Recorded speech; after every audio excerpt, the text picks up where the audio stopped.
در طلوع قصر فرهنگ ناحیه واسه همایش وسیع آموزگاران دایر گردید.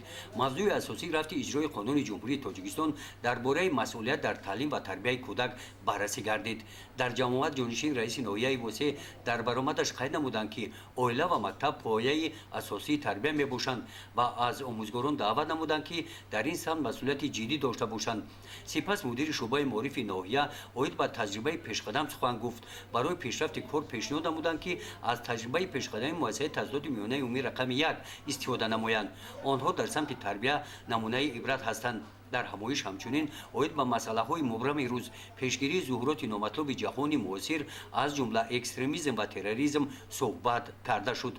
تاکید گردید که ما باید جوانان را از شامل شدن با چنین گروه ها پیشگیری نماییم. ما باید نورسان را در روحیه وطن دوستی تربیت کنیم. آنها باید به قدر دستاوردهای دوران صاحب استقلالی وطن برسند. تربیت نسل سالم کفالت پایداری استقلال می باشد.